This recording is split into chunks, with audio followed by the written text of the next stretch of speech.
It was an intermission. It was okay. So it says we're live, but we're just gonna wait for some people to come in. Yeah, it said it was 0-0. Um, do me a favor.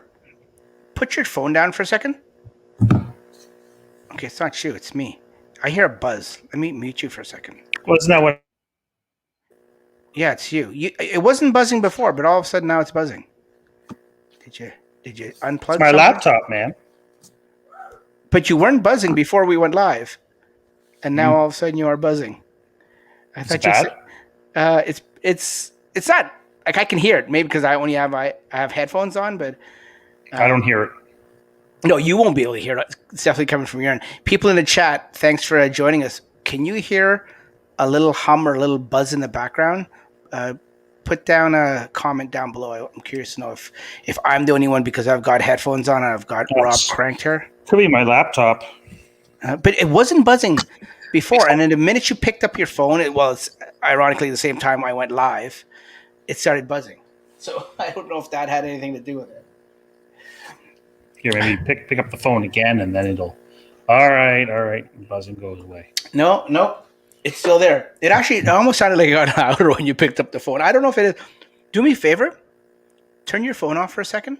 Off. Okay. Yeah, just for a second. Like, you don't obviously have to keep it off. Just entertain me for a second. I'm entertaining you. Okay, it's not your Samsung because it's still buzzing. Here, let me kick you out for a quick second and then come back in. Okay. It's the same issue as last time. It's the laptop, Dell XPS. Did you have this issue last time? Was it buzzing? Oh yeah. Remember we had mic issues. You didn't like it. Yeah, but I thought it was it same as this. Was this the same laptop you were using in your other show? Yeah, but I was using the mic off the laptop, not the headphones. Oh, unplug the headphones for a sec then. Let's see something. Okay. No, still buzzing. Let me kick you out for a second and come back in. And I'm just curious to know if it's your connection. Okay? When I kick you out, come back in for a second. Bear with us, folks. We're going to start the show in a minute. We're just waiting for everyone to come in and, ironing out these technical difficulties. So there it went. And there's like no buzzing at all anymore. Let me see if I can bring them back in. Yep, and there's the buzz again. What did we do last time? Did we just dealt with it? Did we? Okay, Gary's saying it sounds okay, but that means when Gary says it sounds okay, that means he can probably hear it. But it's probably, like I said, it's probably more predominant because I'm wearing headphones than anyone else. But it's weird. It's some kind of interference because it's getting louder and lower. Like, so something is. Can you move the laptop around, or is it all wired around? Oh yeah. Okay, stop. Because it sounds like a helicopter. I notice you have a fan up above. A ceiling fan. Yeah. Yeah, it's like when you point the laptop to it, it's like a Geiger counter. It's like it turned it on louder there. Yeah, but it could be the laptop. You know what, Rob? Don't worry about it. Put it back where you were. People on don't hear buzzing. Nobody hears buzzing. Yeah, people are saying they don't hear. So maybe it's just my craziness. Anyways, let's start the show. Welcome to the Tesla Talks podcast. We're here the very last day of May. May, I don't know about you, Rob. Did May go by fast for you? It flew by for me. Every month goes by fast. Yeah, I guess that's a sign of getting old or something. Welcome to the show, folks. Anyone in the chat room, thanks for joining us. Thanks for tuning in. Rob, High Mileage Rob, is our guest tonight. We had a few other guests, but they couldn't make it due to something here in Canada called a hockey game or something like that. Rob is, he is a true Tesla and Leaf or hockey fan. He knows how to do both. He's supporting his team, even though they may crap the bed again tonight, but we won't go there for all the Leaf Nation people. Thank you. But Rob's still graciously decided to. Oh, and look at that. Something's going on his end because as I say that, he gets kicked out. We'll get Rob back in as soon as he comes in. But he decided to join us. The other guys, I don't know if it was because of hockey. I'm kidding, half kidding. They couldn't join us. But welcome back, Rob. Hi.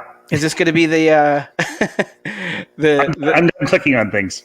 Oh, were you? Okay, so that wasn't just arbitrarily? Okay. Hello to people in the chat. Gary, Rianne, I think. Sorry if I butchered that name. Their last name is Ramos, according to Facebook. YouTube. And then Mitchell. Mitchell's here. And then everyone else that's watching or listening on after the fact that this is live. People are on Facebook too. When you come in on Facebook, it doesn't say who you are. But if you have any questions, leave it down in the comments below, and what that'll do is show up on our screen, and we'll be able to see. Rob's been on our show before. Let's just right to it. Rob's been on our show before. If you don't know Rob is probably. Is it safe to say, Rob, you're the number one in Canada? Nope. No, you're not. Nope. You found someone else? Oh well, Cyril told me about another guy. Oh, is it that guy that's in around your area? Sure. That goes to New York all the time? I think so. Yeah. Okay. Yes, I was talking to him. Back and forth. I forget his name. I want to say his name is Steve, but pardon my ignorance if it isn't. Back and forth. I've been talking to him through email, and I think I saw him in the group. I think he's part of our Facebook group. But anyways, yeah. I heard he has something like 350,000 K. Yeah, like you'll never catch him. No. Well, when I talked to him, I don't think he had that much, but that was a while back, so I could see him having that much now. What do you have now, Rob? 202. 202. So you've just crossed over the cusp of the 200,000 kilometer mark. And now this for all our American metric imperial friends. This is kilometers, so that works out to 125,000 miles. Miles. Yeah. Okay. So still pretty high up there. When did you cross over? Cross over 200 a couple weeks ago. Yeah. What did you maybe last week? Last week? Oh, we're still talking about mileage. Okay. Yes, still talking about mileage. And pardon, it's been a long day. I'm having a drink as we have the podcast. Folks. What's in that one? This, according to my there you can see it there. It's just a little summer libation. Let's just say summer libation. So just last week. Sorry, you said just last week. Okay. Sure, something like that. I don't really keep track. Yeah. It just. Well, you know what? You messaged me. And I think you sent me a picture. You messaged me at least. I can't remember the picture. Yeah. And you posted it in our Facebook group too when you went over. That's like, I mean, it's a big thing. It's a big thing. I know when I went over onto the Model 3 and I hit 80,000, I hit the warranty expiration, I guess you could say. That was a big thing for me. That was probably a big thing for you within the first 6 months, I guess, right? Yeah. How long have you? Yeah, 202,039. Okay. Wow. 6 figures. Well, not a big thing for 6 figures. So, how long have you had the car, Rob? June 7th, 2018. So it's almost 3.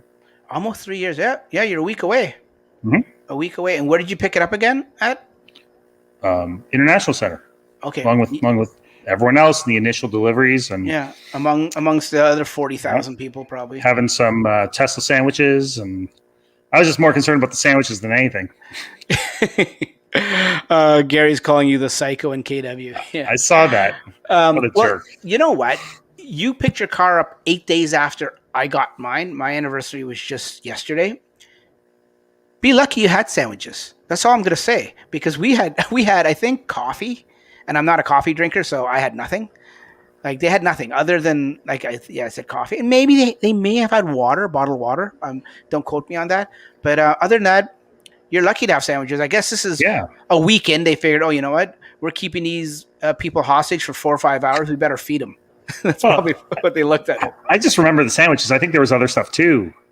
But I just remember, hey, yeah, I'll take a sandwich. Take another sandwich.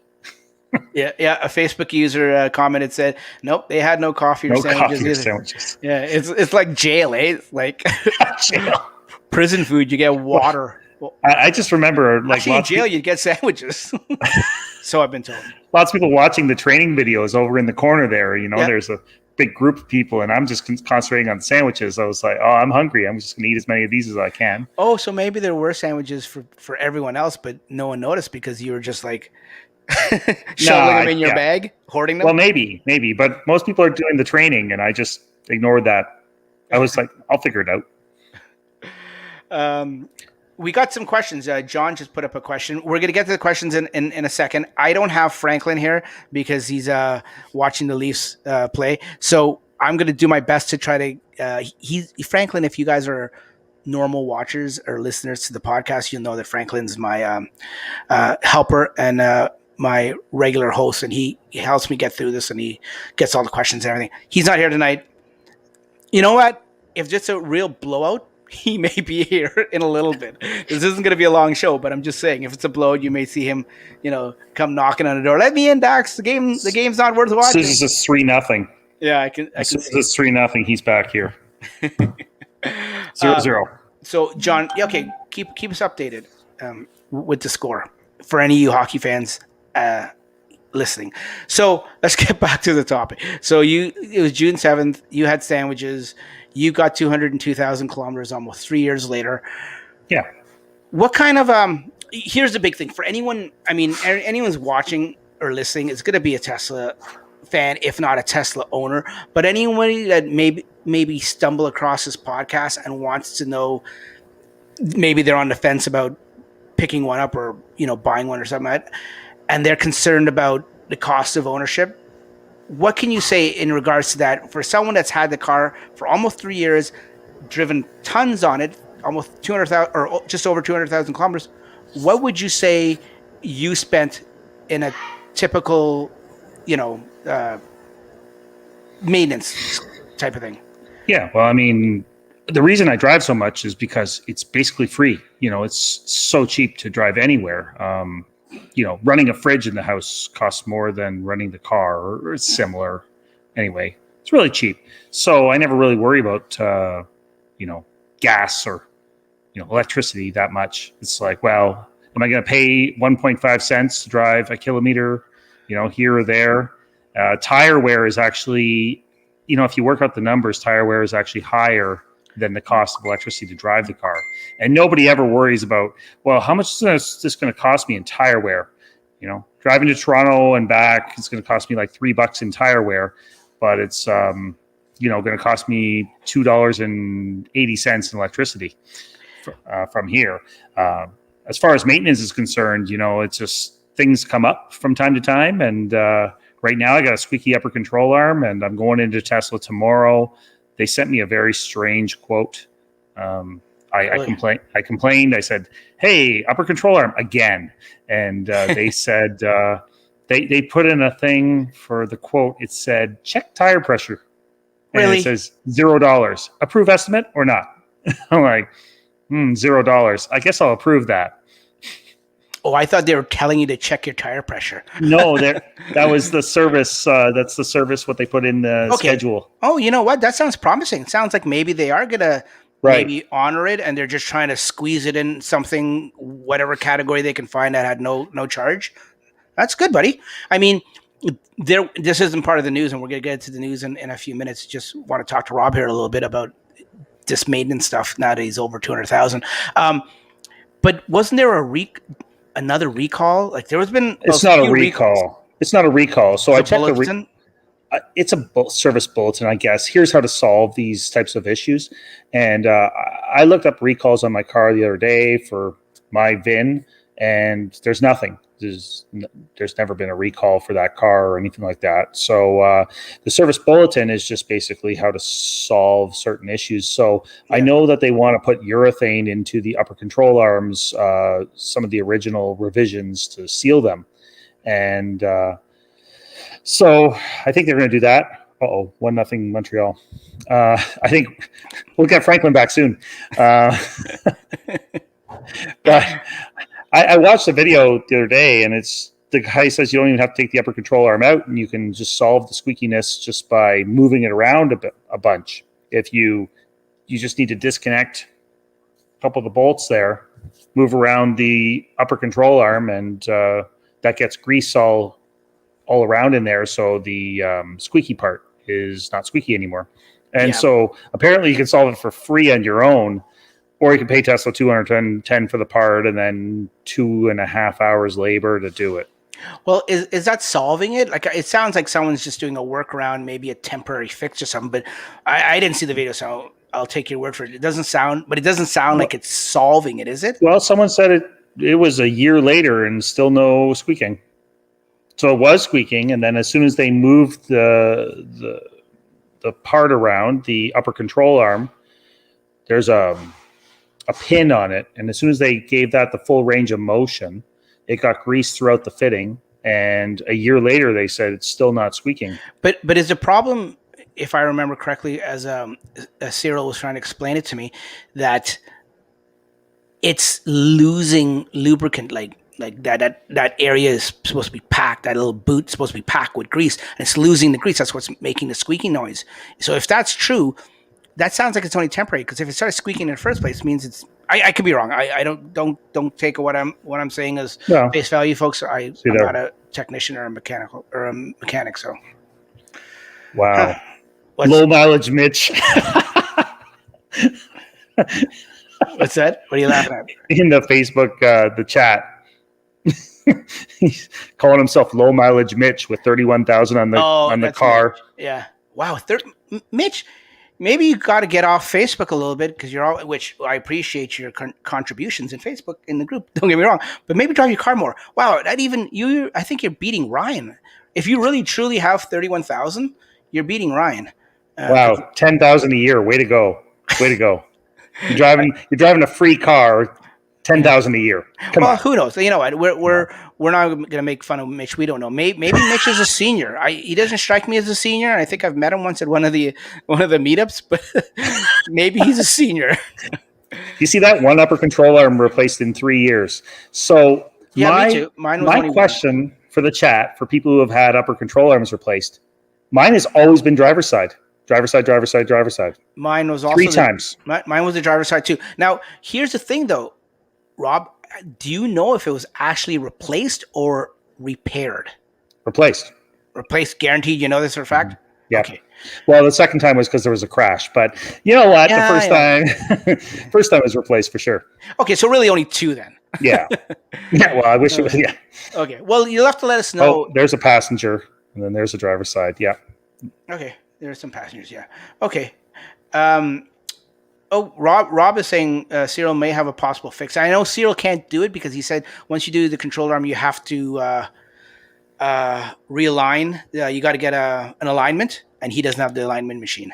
He said you might be able to get away without getting an alignment, but he said he recommends it. Yeah, he does such a good quality job that he's not gonna, do you like that type of thing. Oh, by the way, Rob was wondering if did you get your rear marker lights?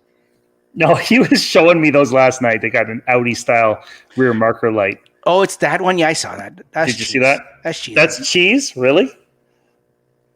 Man, maybe. Well, I may be a little biased because I'm not into Audi anything at all. So I'm not either. I had the Audi rental. It was terrible. Audi A4. Oh God, I couldn't wait to get my Model 3 back. There were so many design problems with that Audi. I couldn't believe it. Yeah. Okay. So, yeah. Okay. Getting back to the maintenance. So the control arm, I know we went down a little rabbit hole with the control arm. What would you, if you had to guess, I'm not asking you down to the dollar, but if you had to ballpark or guesstimate in the 3 years of all your maintenance out of pocket, not including the warranted stuff, but the stuff that you had to pay out of pocket, because I know your charge door went at one point and you did it yourself. I remember that. What would you say in total you've paid maintenance for your car? So are we counting tires? Yeah. Can you mute that if you don't mind? Or do you need it? I just muted it. No, if you need it, that's good. But it was kept going off. Are we including tires? Yeah, let's throw tires in there because you know what? It's an everyday maintenance that every car has to do. So for repairs, I'm into it for about $1,000. That's it. Yeah. Well, I mean, upper control arm and charge door, which you did yourself. Yeah. Well, which I still had to buy the part. Yeah. Yep. And the charge doors are cheaper now. Now the charge doors are revised and $170, so it's less money than I paid, and supposedly improved. And then the upper control arm's $210. The parts are never expensive. Tesla parts are cheap. No, you know what? Was it really cheap? Yeah, was it you that brought up that topic in one of the groups a couple days ago? People complaining about Tesla being so expensive, but the parts are very reasonable. Maybe parts are cheaper than any other brand that I know. Yeah, somebody brought it up in the group, and I can't remember if it was a Facebook group or might have been me. Reddit, where someone compared it to a Hyundai or something. No, Nissan Leaf. A Nissan Leaf. That was me. Okay, it was $3,000 or $3,000 $2,000 for a headlight, and Tesla charges $1,300. Wow. So look at that. So, do you want a Nissan Leaf headlight for $3,000, or do you want a Tesla headlight for $1,300? Because people say $1,300 for a Tesla Model 3 headlight is insane, and I'm telling people it's not actually even that expensive. And someone else said a BMW headlight's for like $5,000. You know what? It's people seem to forget. And another example, and we're going to get to the news, I promise soon, folks. I know Rob and I are just chit chatting here and with the people in the group and having a little interaction, which is good. I like interaction with the watchers and people that are listening and watching on Facebook, on YouTube. But what was I going to say now? I lost my train of thought. I think it's just Tesla's value for parts. Their labor is crazy, $175 an hour. But if you can do it yourself, then Tesla's like super cheap. And that's where maybe that's where it levels out to other competitors, because their labor rate is high up there, like high end vehicles. Oh yeah. But whereas Nissan, even though you're paying $3,000 for the headlight, maybe the labor isn't that much, but you sure have to do a lot of labor to still like meet or exceed Tesla when the price is a difference of $1,700. But I remember what I was going to say. I was going to say that I find lately people that are getting Teslas, I think they're forgetting, and I don't, there's a word, but I don't want to use it.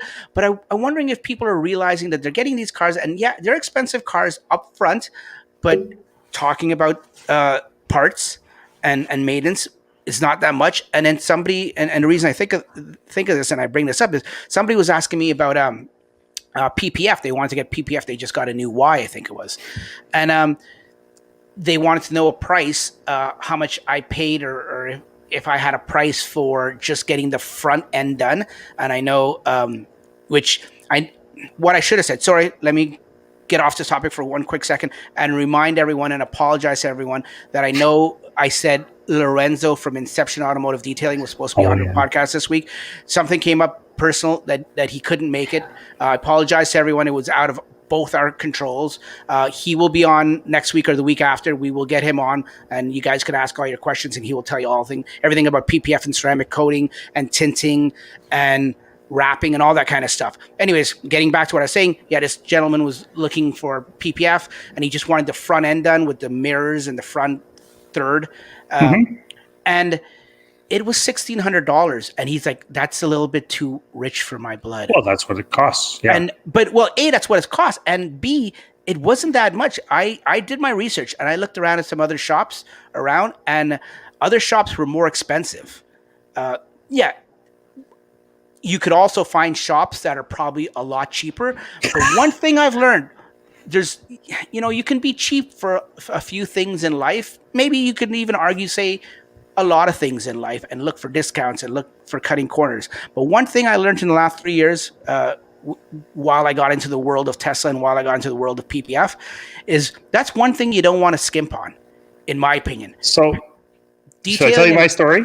Yeah. Is it going to contradict my story? Yeah. Yeah, and let's go ahead. I like to get a balance.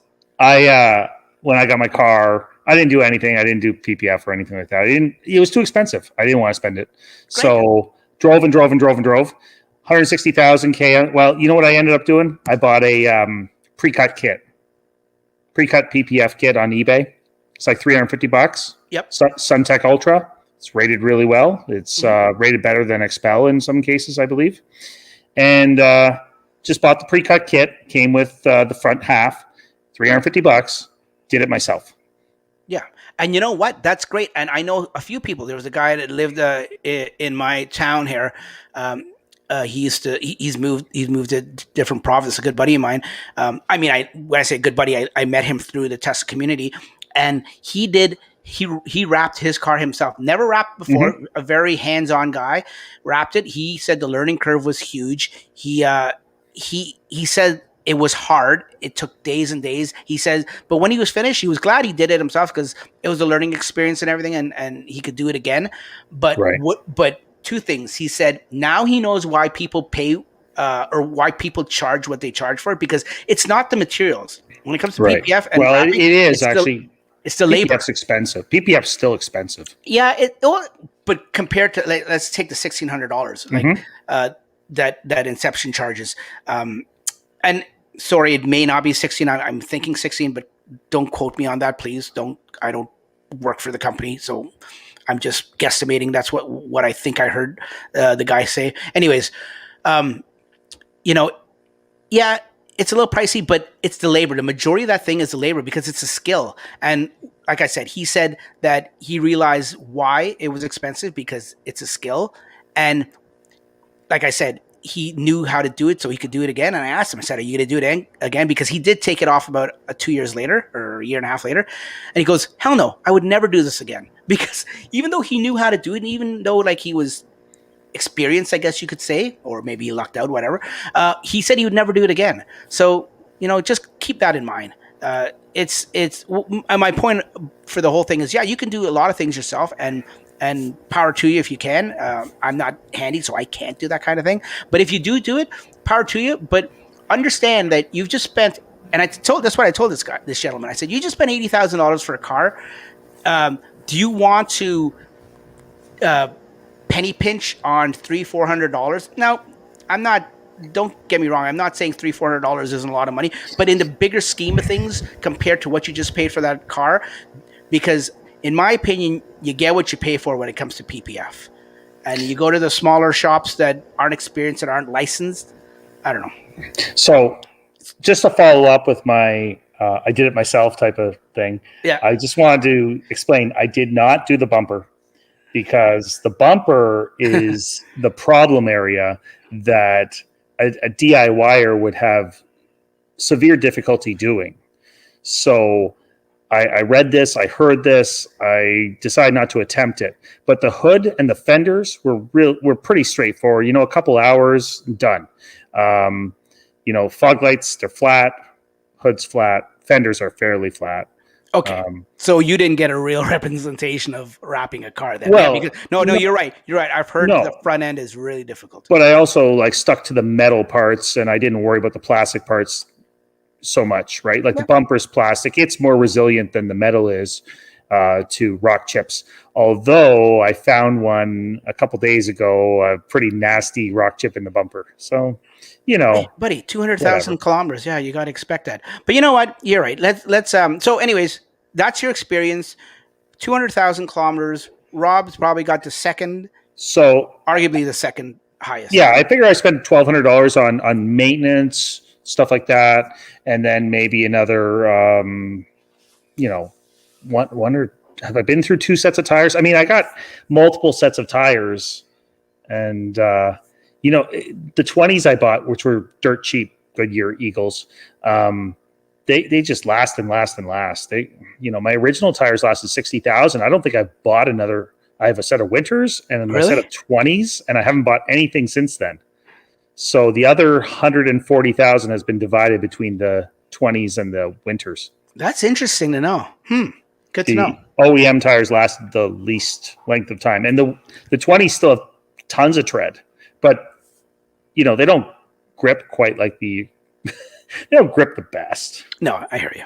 Yeah. Okay. Well, thanks for taking us through that and telling us your experience and stuff. How about we get to the news and you can give me your opinion about the news. So speaking of front ends and speaking of bumpers and everything, do you know what's missing on any new car? When I say new car, anything built, any 3 or Y built after April 27th or 17th? 17th. I think it's 17th. Yeah, it's the radar. And I'm not doing a shameless plug here. It just happens to be my picture there. But this article is by Drive Tesla Canada. We'll come down here so I don't look shameful plugging my own video there. But yeah, basically in a nutshell, any car, let me rephrase that, any Tesla Model Y or Model 3 after production date of April 17th. I keep wanting to say the 27th, but I'm pretty sure Darren should have it here in his article. I'm pretty sure it's April 17th. Doesn't come with radar anymore, and now Tesla's moved over and put all their eggs in one basket and doubled down on cameras, and they call it Tesla Vision for anyone at home that's not paying attention or didn't know about this. Which is, if you didn't know about it, I wouldn't blame you, because only us Tesla weirdos would know all this stuff. Now, my car, I got a Model Y, and my car is one of those cars. And I took it out. I've only had the car for, you okay there, Rob? Yeah. Yep. Yeah. I only had my car for about 24 to 36 hours, and now I don't have it for about a week because it's getting, speaking of PPF and stuff, it's there. So, the little bit that I drove, I did a quick video explaining it and testing out Autopilot. I didn't get FSD on this car. At 10.6 Canadian, I figured, you know what, the way this beta is going out and how Elon and the team keep changing their mind and rewriting the software, that's a separate discussion altogether. But I wasn't dish out that money. Maybe we'll see what happens when the subscription comes in and how version 9 goes, and see how if that's any better. If it ever comes to Canada. Thank you very much, Franklin, for pissing off Elon and not getting us it here in Canada. Anyways, definitely Franklin's fault. Definitely. Guaranteed. There's no doubt about it. So my point was, I keep going off on these tangents, and I apologize, folks. I'm going to try to reel myself in. So it doesn't have a radar.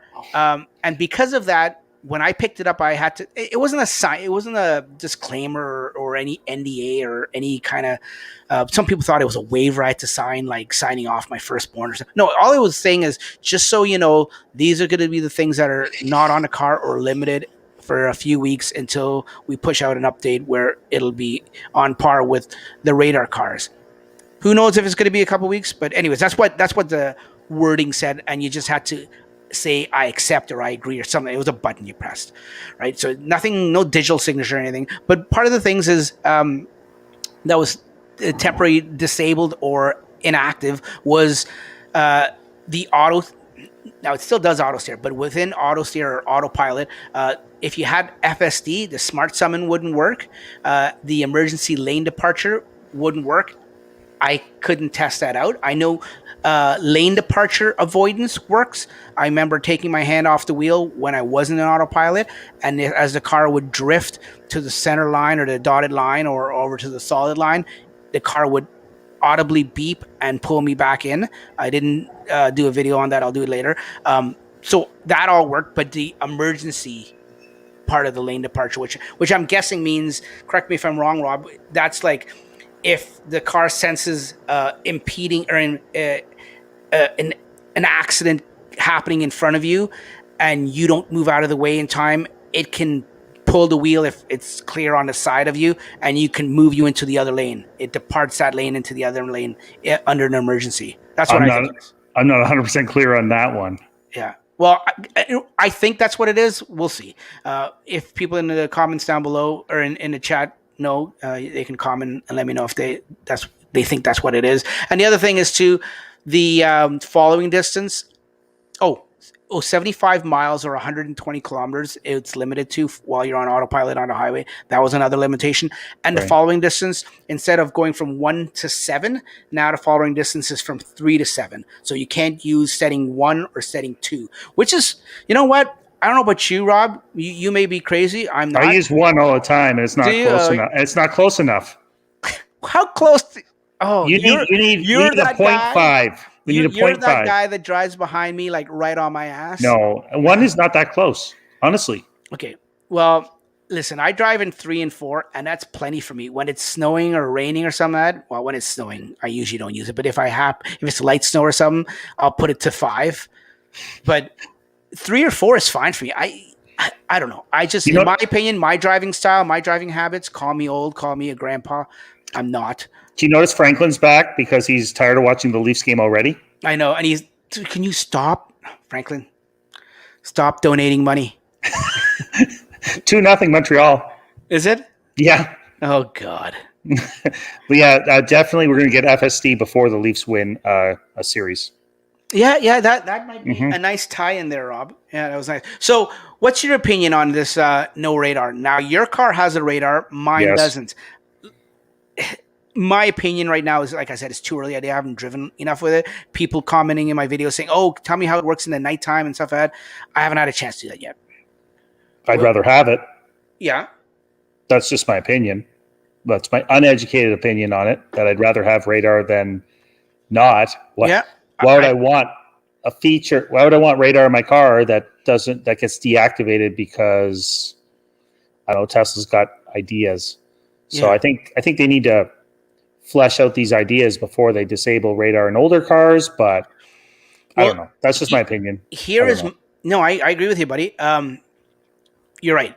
They should have two things. They should have done that, and before we get to that, let me just tell you the little experience I had with it. It felt fine. It felt really no different than a radar car. I drove my Model 3 for almost 3 years, and it didn't notice any different. The only one difference I would say I noticed, or sorry, two differences. The one slight difference is when it was coming up to a stop sign or a red light or a car in front of me was slowing down.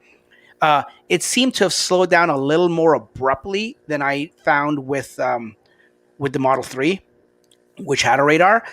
So maybe it needs a little fine tuning there. But the other thing I noticed, and the one thing I complained about a little bit, is I love the fact, and you can attest to this, Rob, because you've driven so many kilometers on your car, is I love the fact that with a radar, front radar, when you're following the car in front of you, whatever distance, it doesn't matter, that's debatable. But if there was another car in front of that car, it would show up on our display, on our whatever it's called, the display on the left of the screen, and that means the computer sees it. And I don't know about you, but I've seen numerous dash cam videos or other videos where that's actually saved the Tesla driver, whether it's an S or an X or a Model 3 or Y, where the car, the second car in front of you slows down or brakes or gets into an accident before the car directly in front of you even starts to brake or applies the brake lights or anything like that. Tesla's already alerting you because it knows because the radar is bouncing underneath the car and picking up the other car in front of it. Now, it's not doing that because it's a camera and it can't do that. The only times I've noticed it's doing it is if it's a small car in front of me and a bigger, larger vehicle like an SUV Hummer. or a tractor trailer or something that's in front of it, Yeah. that where the camera can visually see it. But if it's the opposite way around, like I was driving in the video, I was driving behind a garbage truck for some time. I guarantee you, whatever car, no matter, even if it was a pickup truck that was in front of it, that garbage truck is so huge that it can't, the camera vision can't see around that vehicle. So Right. I certainly would miss that. I think that's a good feature. I've had the brake pedal. The car put the brake pedal to the floor before. When a car two in front of me slammed on the brakes, the car in front of me hadn't even hit the brakes yet. My car was already on the brake pedal. Right. It saved me maybe in 200,000 K. That's happened 2 or 3 times. Well, see, there you go. There's someone else on Clubhouse told me the same thing, that they've had radar save their skin at least once, and they worry about it not. And you know what? This is us guesstimating. We don't know. We're not in that boardroom or that office where the FSD or the vision team works out of, all 20 something of them. So we don't know if they've got something up their sleeve or the tech that they're working on can mimic that or do that. We're only, from our basic knowledge or our limited knowledge, we can only assume what we can assume, and you can't blame us for assuming it, right? But some people would say, you know what, shut up, don't say anything until you see what they release in version 9. True enough, fair enough. If that's what you want to say, we'll have to wait and see, I guess. But yeah, I don't know. I think I would prefer a radar car. And your second point, what you were saying is, you know what? And that's where it got me at the beginning. It's like, you know what? Why take the radar out and scramble to get the software working and then have to put these limitations in just to get the cars delivered so you can have a successful quarter, or, rescue your quarter or whatever? Because I heard there was 10 to 20,000 cars sitting at Fremont undelivered, sitting in a parking lot. Now they're starting to move now, so everything should be okay. But like, why do that when you took the radar out? Now, then someone told me on the internet that they heard, or they can confirm, that it was a parts issue and a manufacturing issue, that it wasn't Tesla's choice to take the radar out. If they had more time, they wouldn't have, and they were forced to because of a part shortage. Computer chips?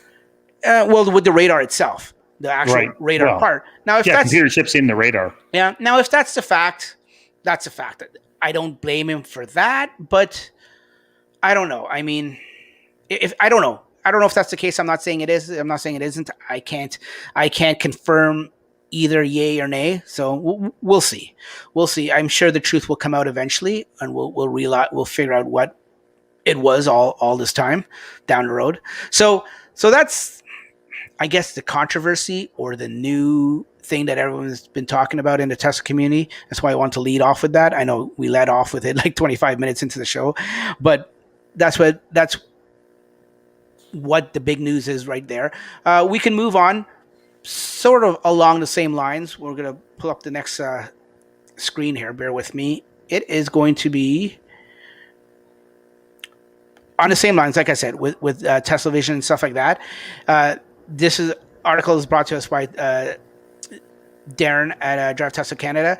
Tesla Vision Autopilot has some interesting new behaviors. Now, because we've been just talking about how the car and the software now is dependent strictly and so importantly on the front-facing cameras. Now there's 3 of them. And then someone said those side markers, those clearance ones, sorry, not the clearance ones, the B-pillar ones, the way they're angled, they see some of the front too. So really, if you look at it, they're including all 5 of those cameras. I see it as the 3 on the windshield, but right. if you want to, for argument's sake, I'll include those other 2 there, right? So taking those cameras, those are the only cameras, no radar anymore. So those are what they're going to depend on. I was driving when I was actually taking my car to the detailing shop. It was raining that day, and I noticed as I was driving, I was on autopilot. This message came up. I don't know if you can see it on the screen, and for people at home, it message right into wipers settings came up. It says windshield wipers cannot be disabled when autopilot is active. So that centerpiece where you can actually touch it and turn it off, so you don't have the settings at the bottom, I wasn't able to do that. So I took a quick shot of it. That's so weird. Yeah. So well, I see it, right? I guess I see it because they don't want any obstructions on the windshield obstructing their camera, because think of it, they're depending on that camera. It's the only thing that's keeping the car on the road. So, but you know what? Wait a minute. Was the radar before for the radar cars? Is the radar keeping them on the road, or still depending on the cameras? You know what I mean? Before, like in your car, when it's raining, if you turn off the wipers and your windshield is completely gone, is it still gonna?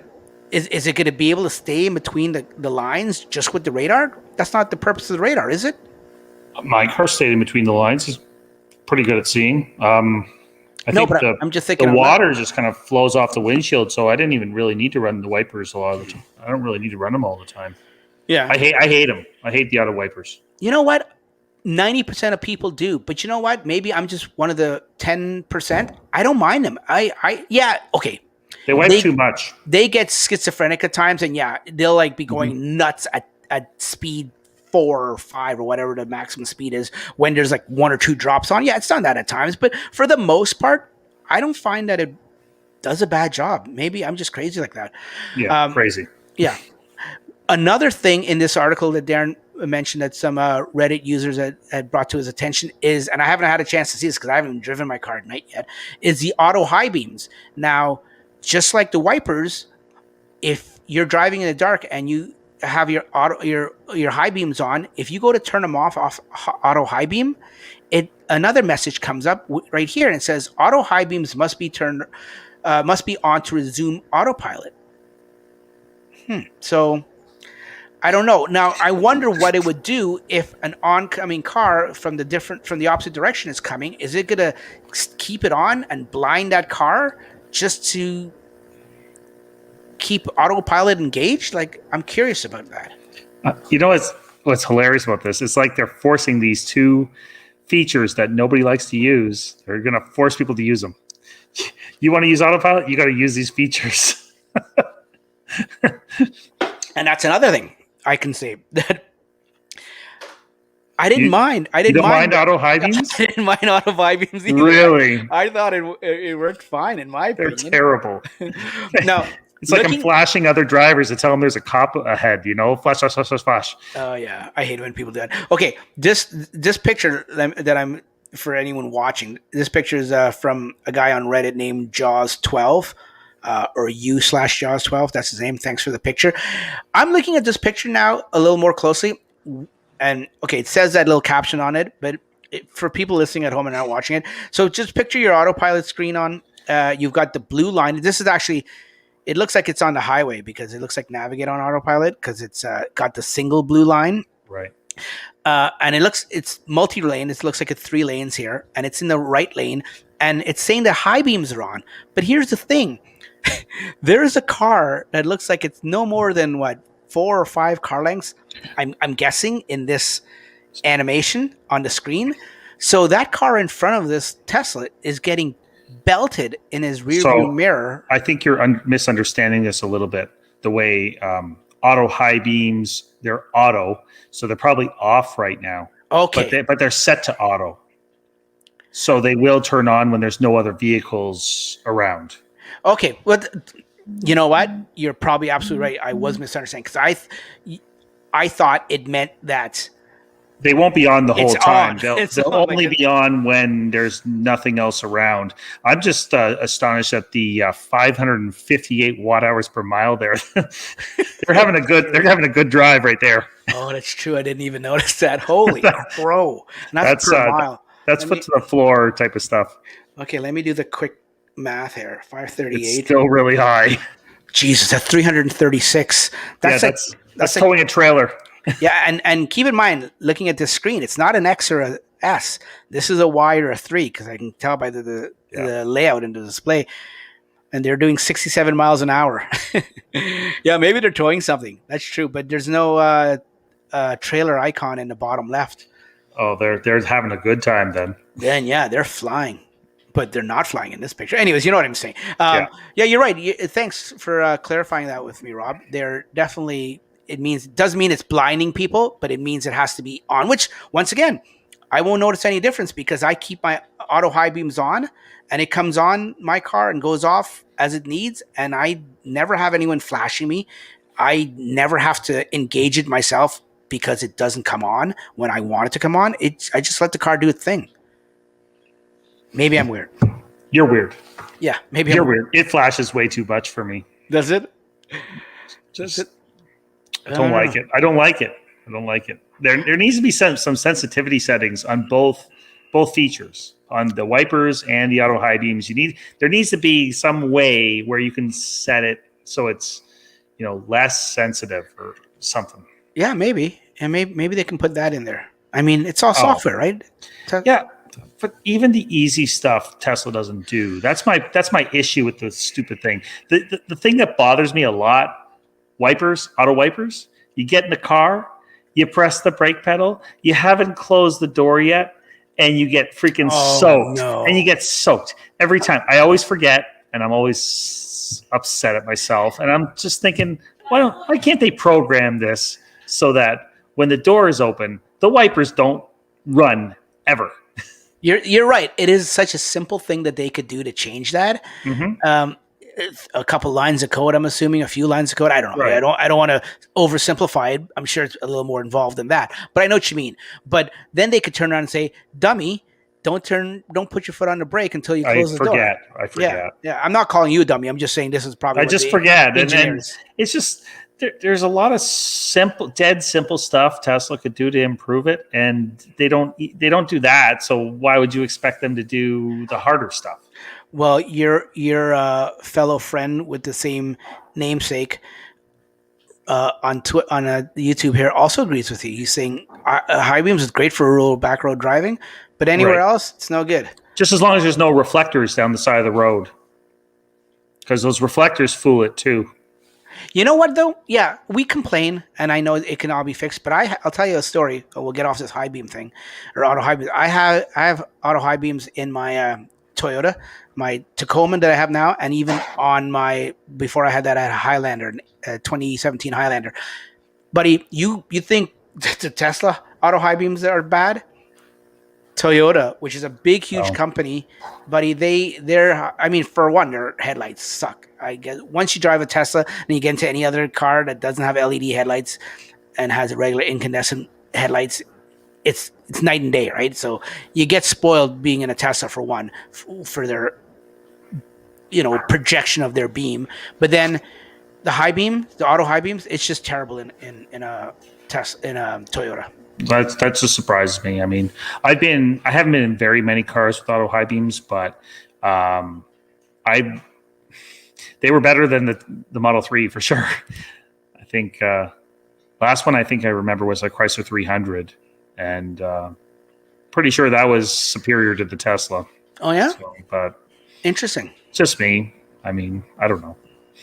Yeah. Well, moving right along, we don't. Like I said, I don't want to belabor the whole high beam and wiper thing too much. I mean, it was just two small things. But you know what?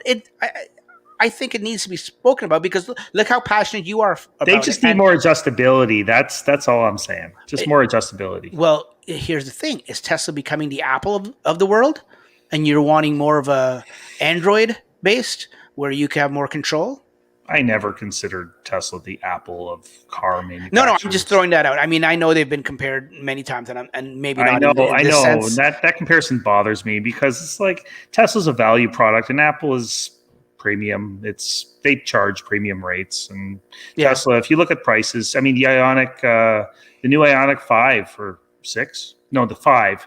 The prices were released today. It's going to be like $70,000. Is it? Yeah. The U.S. price, right? Canadian. Oh, came out. But that's not even the GT. That's just the regular one. Is $70,000 dual motor. It's going to be. It's over spec. The Model 3 over specs it. If you get a dual motor Model 3, it's got better specs on paper for sure. But the Tesla's the bargain brand with the Model 3. It's turning out that way, right? And when the 2 comes out, if they call it a 2, who knows what they'll call it, the more affordable one. Yeah, like, you know what? And this just goes back to show you and to speak about how Tesla's so far ahead in technology. And even Sandy Monroe mentioned it again a couple days ago in one of his videos. I think he was talking to Alex from E for Electric, and they're still ahead. And they're still going to be ahead for a while. Like, yeah, okay, Ford, you can say Ford and VW and maybe Kia or Hyundai is knocking on their door, or all these other OEM manufacturers. But yeah, they're coming out with their thing, which is good. It's good for the whole industry. It's good for all consumers that they have choice. And I like that F-150 and I think it's good and everything. But look, they find out now the F-150, it's going to be like 60, 65. After delivery, it's 70. Yeah. It's the same price as the, it's actually going to be more money than a dual motor Cybertruck. Yeah, so they're trying to tout it, and don't get me wrong, I like it. I'm glad Ford's coming out with it, and I can honestly say if Cybertruck doesn't work out, or it never comes out, or if it never was to come out, the F-150 would have been now that it's out now, or announced at least, I would be looking at it. I love the power. I love the frunk. I love the frunk. It's awesome. That frunk is cool, and it's awesome. I was actually thinking, I debated as I was picking these topics tonight in the news. I was actually going to devote one of the topics to talk about the F-150.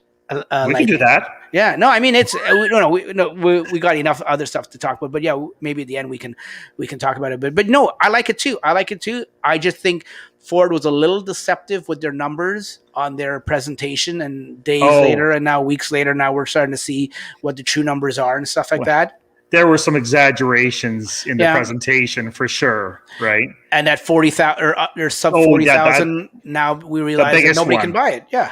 Right, the biggest one. Here, we're going to start at 40,000, and then the news all goes, "Oh, look, they're going to start at 40,000. What a deal! What a deal!" But they don't tell everyone that that's just like the bare bones, basic, no options work truck. Who knows if it even has AC? But it's misleading. It's misleading, and I've seen lots of YouTubers and stuff like that. Doug DeMuro, he's a big YouTuber. He talks about the Ford F-150, and he talks about how it's going to be 40,000. The Cybertruck's going to be 70. So, not even comparable in price. And he goes to the top of the line Cybertruck versus the work truck Ford F-150 that has no features. Yeah, you can see in some people, some of the presses and some of the influencers' biases, right? You can see that for sure. Whether they were paid or not, I'm not going to go out on a limb and say people were paid. I'm not going to go that far, but you can see their biases for sure. And, it's crazy. I can't believe it. Like, I mean, some of the big news organizations, CNBC is very anti-Tesla, and I don't know why. I don't know why. It goes back.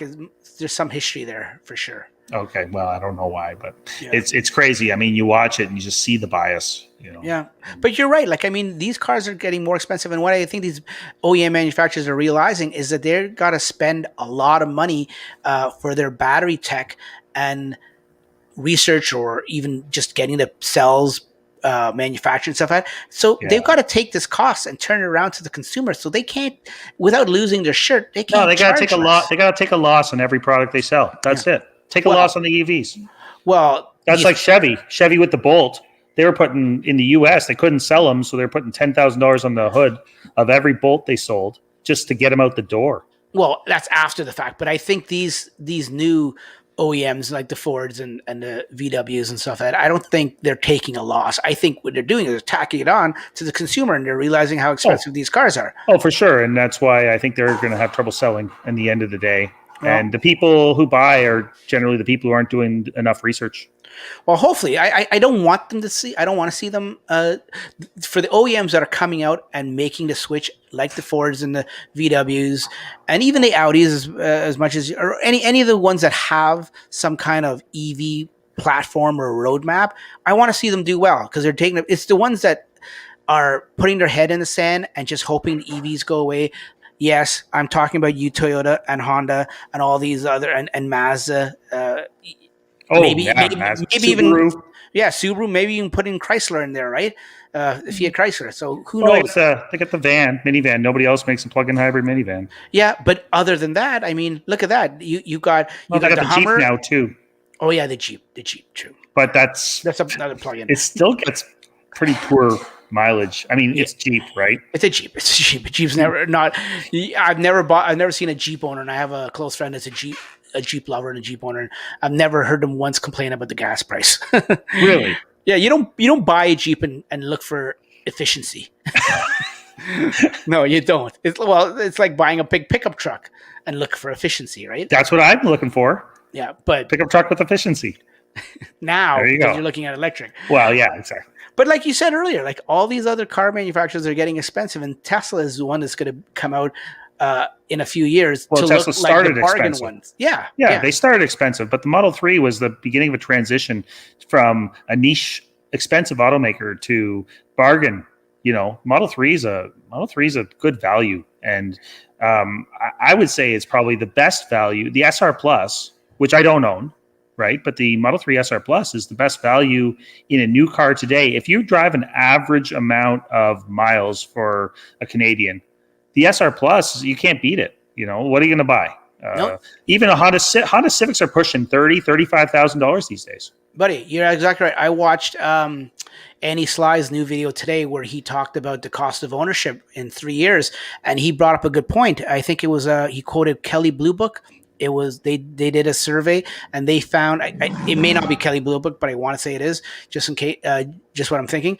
And they did a survey, and they found in the States, so we'll use American numbers, that they found the average price of a new car today was around $40,000. And then look at where the SR Plus comes in. The SR Plus comes in at 53. Minus a 5,000 incentive. No, I'm talking Canadian. I mean, I'm sorry. Yeah. You're talking Canadian. I'm talking American. American. Comes in 39.40, right? So it comes in just around that. So you're absolutely right. To your point, you're absolutely right. Like Teslas, even though people, I still get people thinking that Teslas are so expensive. Well, I got to correct Gary Mark in the chat here. He says 72,000 for the original Model 3 long range, which was 64. It was 64,000. No, but by the time you add the premium, no. We're not. We can't all of a sudden say, well, when you add all the features up and you get all the features, then it's going to be this much. No, it's like the Model 3 long range started at 64,000. That was what my sticker was, MSRP. But that doesn't include. But then you have to pay $6,000 for the premium package. No, that was Model 3 long range rear wheel drive was 64,000. Now, if you wanted options, you have to pay more. Okay, yeah, maybe you're right. But that's come down in price since then, right? Right. I got it at that time because of the government incentives of 14,000. I figured, hey, I can probably pick up a long range for the same price as a standard range. Me too. And I think actually the standard range, the standard range is cheaper now with the $5,000 federal incentive, but nobody knew that was coming. Yeah, no, you're right. It's like people seem to forget. I mean, uh, truth be told, before I got my Model Y, I didn't have my 3 for a little bit, for about a month or so, and I was driving the gas car. And buddy, let me tell you, I turned to my friends and work colleagues, and I'm like, "You rich guys," like, because they always make fun of me. Oh, I drive a Tesla, like lightheartedly. They make Mm-hmm. I'm Mm-hmm. sure you guys get it too. The Oh yeah, Tesla jokes, like, "Oh yeah, you're so rich, you drive." right. You know what? It's like I turn the tables. I'm like, no, listen, when I'm paying, and that truck in my driveway that to Tacoma, it cost me $95 here in Canada because in Ontario the price of gas is about a buck 30 a liter, and you can do the conversion into the gallons in the States yourself, folks. But that cost me between $90 and $95 from empty to fill it up, and that'll get me about 600 kilometers. I was I was like going poor in a month and a bit that I had to drive that truck. I was going poor because I was paying $95 every week, and I'm thinking to myself, how much would it take for me to drive to equate $95 in electricity? And it was just Oh yeah. unfathomable. Yeah, and that's at least a month and a half if I calculated properly. I mean, the difference between something like a Model 3 and a pickup truck, as soon as you're talking fuel or whatever, Model 3 pays for itself 100%. You basically pay the $50,000 for the SR Plus. You pay the $50,000 in fuel for the pickup.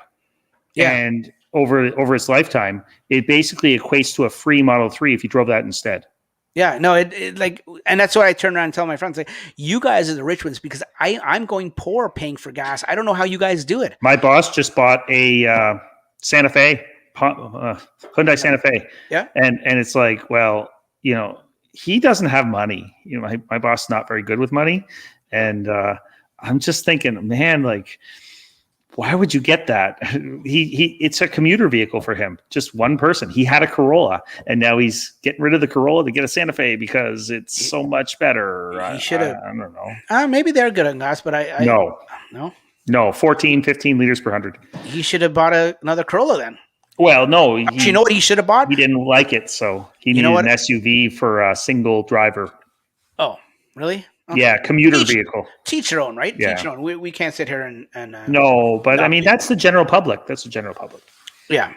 Let's move on. Let's talk about talking about like using the segue from people that are actually or companies that are charging a lot for their cars, the new EVs, and Tesla seems to be going down in price. Well, they've actually raised the price in the States. We haven't noticed it because I think our prices were high enough as it is, the Canadian pricing, but in the States, they've been raising it slowly but surely. And you know what? One of the things that they've been doing as they raised it, they've been dropping features. Radar, somebody can argue and say, yeah, now you're dropping the radar. It's one of the things that I don't like to see go, but we've already talked about that. But here's another thing. Drive Tesla Canada talks about this. They ditched their lumbar support in the front passenger. Now, I don't know about you. I didn't even know it was there. And I can honestly tell you, like I said, I've only had my Y for a little bit. I couldn't even tell you if it's in there. It's at the shop. I don't know. Like people are asking me in the comments and all my videos. They're like, oh, in the last 24 hours, they're asking me, oh, do you know if yours came with it? The lumbar? And I'm like, I don't know. I'm going to have to wait and see. It's only controversial because I mean, I don't think anyone ever used that. Well, here's the thing. So this is the article by Drive Tesla Canada. You talk about it. Some guy on Reddit. Reddit seems to get all these things. Here's a picture he took. They've got the circle there for people that are watching, but there's no actual mechanism. It's just a blank circle there, right? Mm-hmm. The actual controls aren't there anymore. So people are like losing their mind over this. I don't know. I bet you nobody noticed it until all of a sudden it's gone. I can tell you one thing. In the 3 years I had my Model 3, my wife that predominantly, other than the time she drove when we were all in the car, like when we drove down to Florida and everything for that 5,000 kilometers, she didn't move around a lumbar. You know what? She didn't even know there's lumbar support controls on the side there. She doesn't even know it's there. So like, you got to wonder, she's not like an anomaly. There's a Right. lot of people that probably don't know that it's No, they there. don't even know. They don't know this is there. So there's a comment in the chat here. This John, he says he uses Lumbar daily. So do you? I was wondering if John uses Lumbar daily as a passenger. Yeah, You know, that's the because thing. they didn't get rid of the driver's lumbar. No, and this is and if you can answer us, John, I'd be curious to know. But while you're doing that, earlier tonight, I think this was today on Twitter, some guy named Ryan the third nerd or three nerd said, "I really don't like the direction Tesla's Driver. going." What's that? John uses it as a driver. Driver. Okay, So I can see it doesn't apply. Yeah, I can see that. We're talking about the past year. So this Ryan guy on Twitter says, I really don't like the direction Tesla's going, raising prices of vehicles, but removing features like lumbar for the Model Y on top of rumors of FSD increase going to 14,000 without any real added features to FSD unless you're a beta tester. So he writes this around, it was 1:30 in the morning this morning. Elon replied just probably about 2 hours ago, 3 hours ago, lumbar was removed only in front passenger seat of the 3 and Y, obviously not there in the rear seats. Mm-hmm. Logs showed almost no usage, not worth the cost and manufacturing for everyone when almost never used. Oh, I believe that. Yeah, nobody knows it's there. Yeah, so I'll give Elon's done some weird things in the last little while that I've been touchy on, but I'll give him this. He's absolutely right. And am I mad that it's not there anymore? Do I think I got ripped off? Do I think I got cheated? Do I think my car is worth less now? No. I'm not gonna. When you go to sell it, the buyer's going to ask, "Hey, does it have passenger lumbar support?" And then he'll walk. Yeah, exactly. No, and then just to finish off Elon's tweet there, he says price increasing due to major supply chain price pressure industry wide, raw materials especially. So, and that's what we were thinking. We were thinking that it had nothing to do other than some people thought it was chip shortage, and maybe it is a chip thing. But I think just like he's saying, the raw materials, the cost of steel and I work in the steel industry. Yeah. So we make parts for heavy vehicles. They go to the oil sands for mining and stuff. Yeah. But anyway, steel is a huge cost for our company. And we've been raising prices across the board to our customers because steel commodity prices are through the roof. Yeah. So, we used to pay 40 cents a pound for carbon steel, just standard carbon steel. And now we're, around $1 a pound. So wow.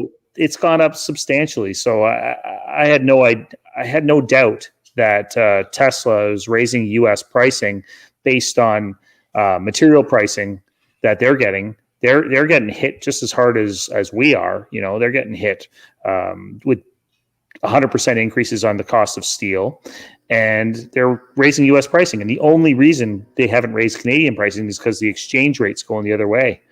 So I think the exchange rate is compensating for that. Like, we've been overpaying for our vehicles for quite a while, and now that steel pricing is going up, they're not hitting us with the same price increases that they're hitting the U.S. with. Yeah. No, it's they've got to get the money from somewhere, right? I mean, they can't take the hit for it all themselves. Like, they can do it for a little bit, but they can't do it over time. I can't blame a business or a company to do that, right? Like Duncan says, they've added stuff on occasion, numerous times. I shouldn't say on occasion, numerous times without charging us for it and jacking the price up all the time, right? I mean, just the software alone, features. I mean, someone else said something here. You guys are going crazy in the chat, and I don't have I made too much fun of Franklin. I don't have Franklin to help us out. Someone did mention, I can't find it in all the comments here in the chat. Someone mentioned that, you know what? You don't even use it in the driver's. I'm going back to lumbar, in the driver's seat too much. Like, it's one of those things where you set it and you forget it for the most part. Every now and then, maybe a few times a year, you'll readjust it if you've got a bad back like me. Every now and then, but yeah, you don't use it that often.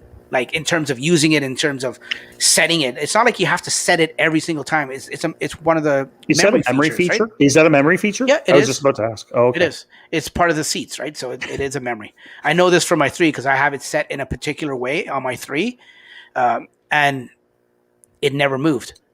I moved it maybe in 3 years. I probably moved it 2 or 3 times, like enough times I can count on one hand. I think I adjusted mine the other day for the first time in years. It's I don't know.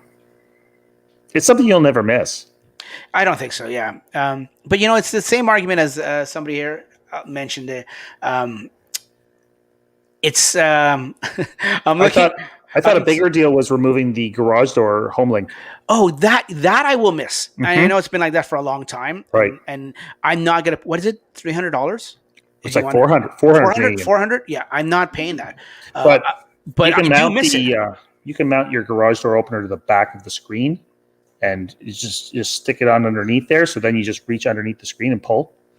That's a good idea because right now I have it. I have it on my visor with a clip. Yeah, I don't like it there, and I don't mind leaving. It's call me ghetto, but I'm gonna leave it there. Or maybe I might just take that clip off and maybe do some double-sided tape and put it to the other side. That might be a good idea.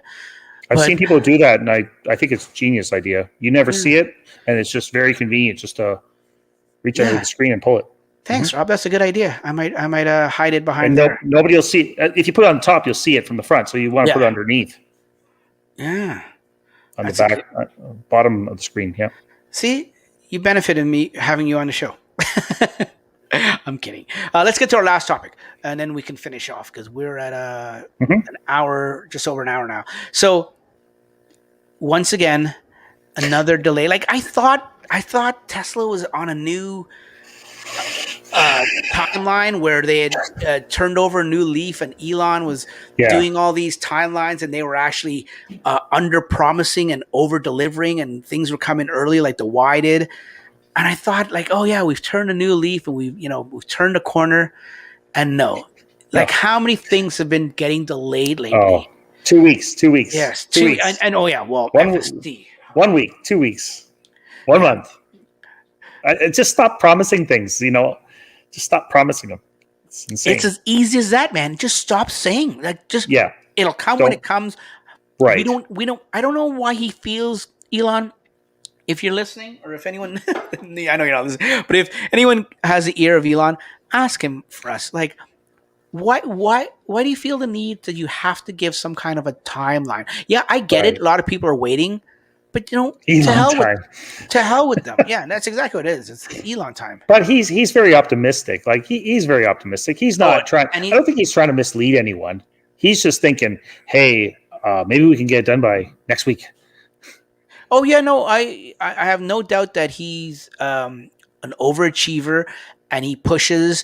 He's been for people that have worked for him. I've heard that he's he's what word am I looking for? He's compared to Steve Jobs a lot in terms of the expectation he has for his employees and the expectations he has for himself. I mean, listen, the man's on a third wife, isn't he? So he obviously cares dearly for his company and his visions of where these things are going, almost to a fault. Obviously, and I don't want to judge the man. Don't get me wrong. I'm not judging him. His reason he's on a third wife could be for so many other reasons. But one, begs the question. The question is begged, like, why? Like, I mean, are we like putting other stuff in our lives on different priority lists? Who knows? Oh, he's not married to Grimes? No, it's just no. He was never married. So yeah, I shouldn't call it a wife, but he's okay. Do I have to use the term baby mama? She's interesting. She's an interesting character. I like this comment from John here. Some people are complaining no ashtray in their Tesla. I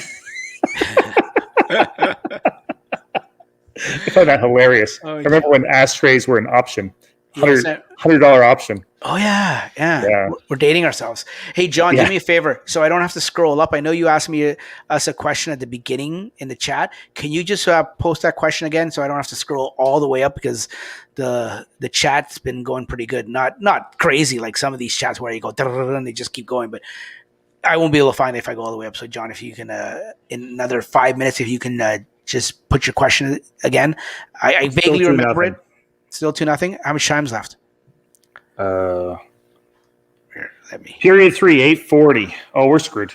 Oh, Wait, it was two. We're screwed. Where's Franklin? I thought he would come back. No, he's too much of a diehard. What a bum. Hockey fan. Okay, so last topic, and we were talking about Elon. He delays it. This plaid delivery event. It was supposed to be June 3rd, which is in a few days. He delays it again. I shouldn't say again, but he delays it to June 10th. He says a week. So he didn't say officially June 10th.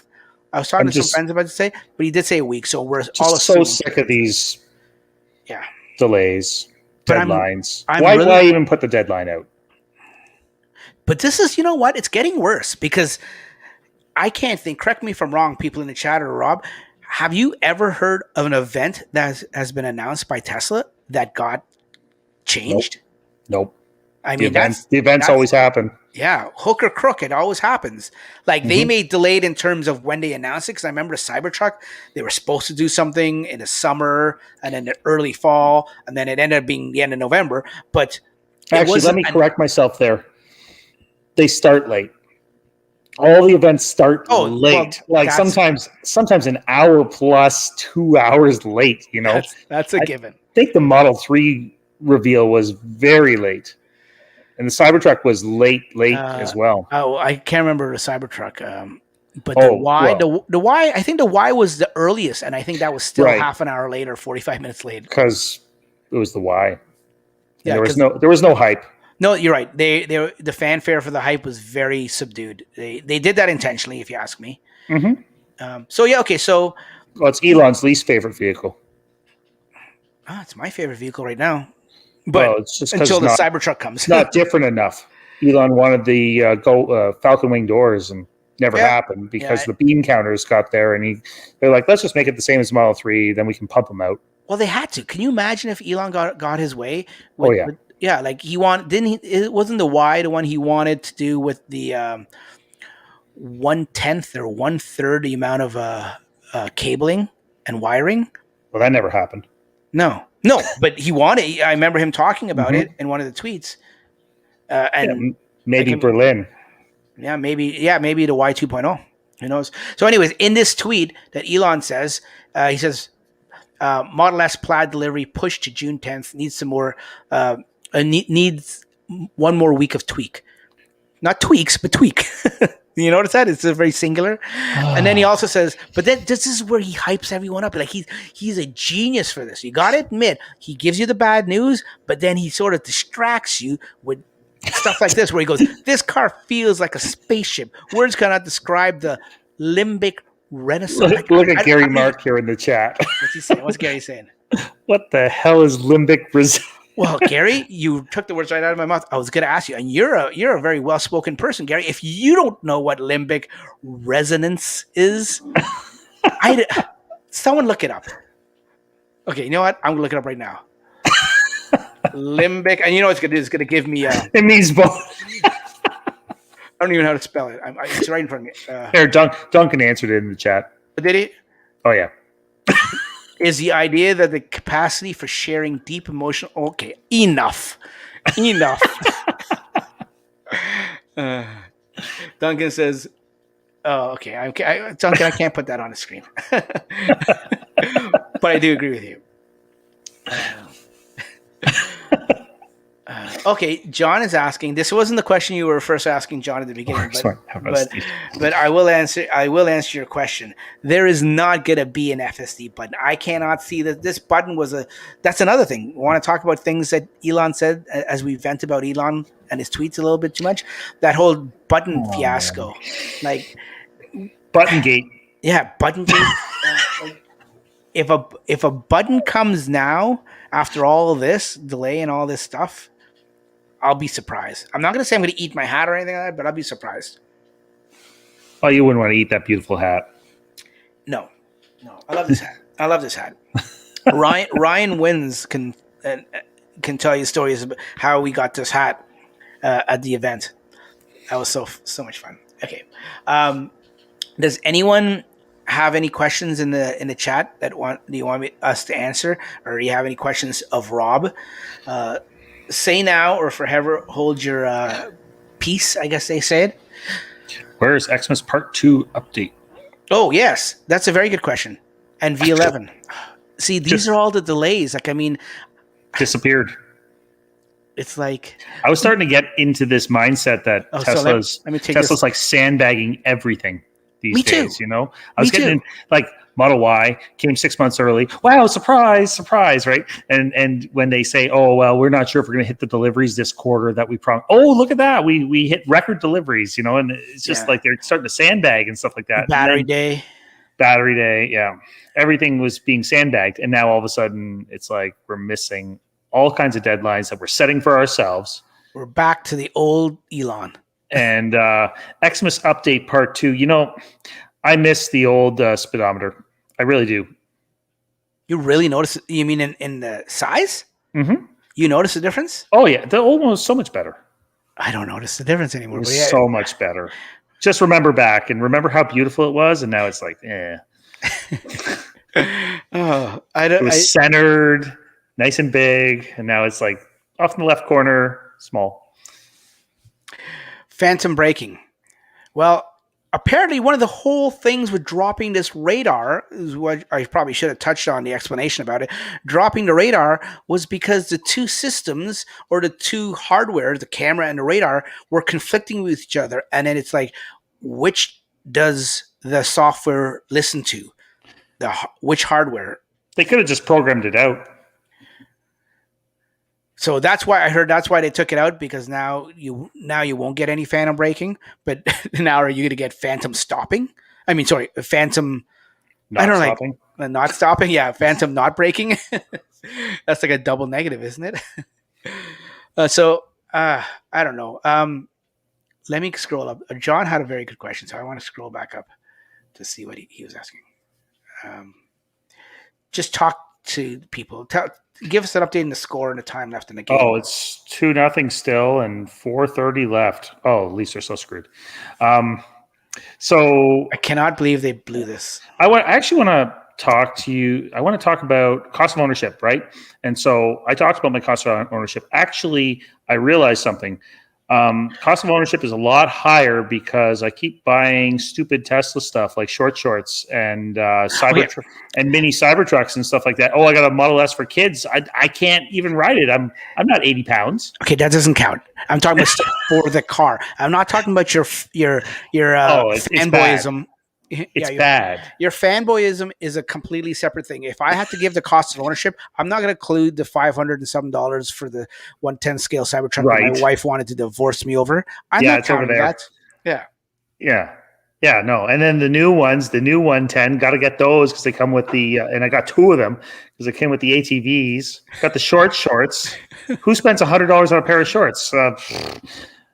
I do. I know, but you can't. I get it. And tequila, if we had tequila waiting for the shot. Well, no, we're not getting tequila here, but we're going to get the shot glasses and the decanter, and I can't wait. I'm going to be first in line for those. I don't care how much they cost. Your credit card's going to take a beating. Oh yeah, it's bad. It's bad. Okay, I got. But no, you're right. Cost of ownership, but I don't. In all honesty, I don't think we can include that. So I found John's question. Here's John's question from the very beginning. Would you pay $20,000 for FSD, whether it was Canadian or American? Not in the current shape it's in. Okay, but even if it came out and everything worked like I said it was, okay, and we're not talking robotaxi. I think FSD and robotaxi are 2 different things. But just FSD, level 4, or you can call it level 5, where you can sit back. You don't have to touch it. You can even go in the back seat. We're not talking about that idiot either, but we can go in the back seat if you wanted to, and the car drives for you. And we're going in the back seat? Yeah. Would you pay $20,000 for that? No. Okay, not even in the back seat. Not even in the back seat. If the car would drive autonomously without anyone in the car, like say you could drive to work. You can drive to work or have it drive you to work, drop you off at the front door of your office. The car drives back home, picks up your wife. It takes her to work. And then that saves you from buying a second car. Exactly. So would you pay $20,000 for that? I think so. But in the current condition it's in and the current software state it's in, I paid $2,600 for mine and I don't even know about that right now. I don't know, man. If it was $2,600 again, I think I would jump just for the fact of Trevor jumped at 3,600, and I was like, oh, if you're jumping, and then all of a sudden it was 2,600, and I was like, well, if you jumped at 36, I got to jump at 26. Was it a 36 at one point? Mm-hmm. When? Early 2019. Before it went to 26? Right. It was 36, and then a week later went to 26. Oh, he must be kicking himself. And no, I think he got a refund. I'm not sure. Oh, okay. I forgot about all that time. Mm-hmm. Okay. Everyone forgets about that time. Early 2019, I believe. Okay, John said, this is a different John. He said he paid 10K Canadian and is still waiting for the FSD improvement over this past year. Yeah, buddy, that's going to happen. The same as last year. I don't know of any material improvements to FSD. You know, it's been. I would pay 20K for limbic resonance. Yes. Oh yeah, for sure. Whatever that is. What do you mean? Whatever it is, it's this.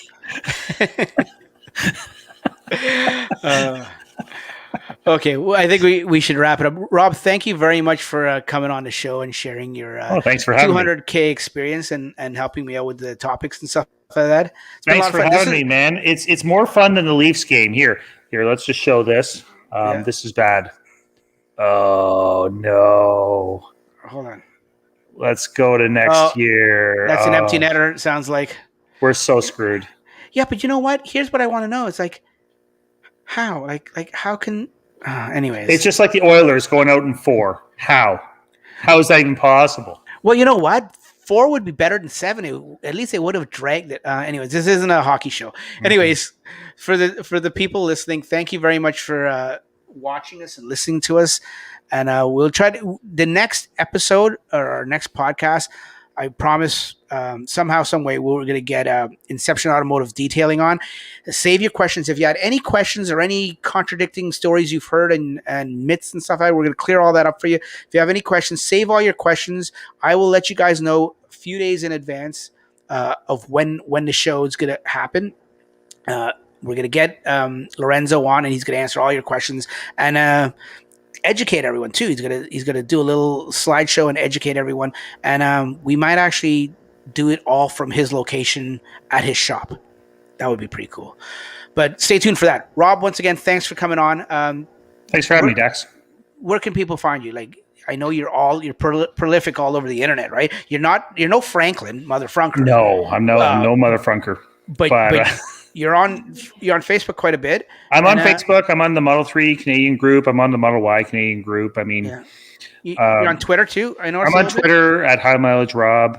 Yeah. And and I run my own EV group here in Kitchener, Riva Group, Waterloo Regional Electric Vehicle Association, and we can't wait to get back to doing events. We do many events during the summer, and we just have EV outreach, and we try to get the general public involved and spread the word, spread the EV gospel, and trying to do the best job we can. Yeah, no, you guys do a great job. Speaking of events and speaking of meetups, here in Ontario, hopefully the rumor is we're still in a lockdown. For everyone listening at home from other places, we are still in a lockdown in Ontario. Apparently, it's supposed to be lifted the week of June 14th. If it does, and it's looking like it does, the numbers are going in the right direction. If it does, stay tuned. Anyone in the GTA, we're going to be announcing some kind of event, some kind of drive or meetup very, very shortly in a few weeks from then, sometime this month. So stay tuned. The day after lockdown. No, it won't be the day after. It won't be the day after because that day after may be a Thursday. So it may not. I don't know what day it is.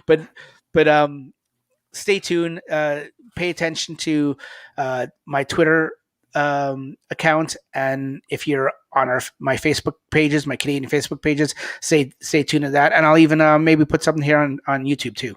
Okay, thanks for watching, guys, in the chat. Thanks for participating. It's been a lot of fun. We will catch you here next week. Take care. Bye-bye. Thanks, Rob. Thanks.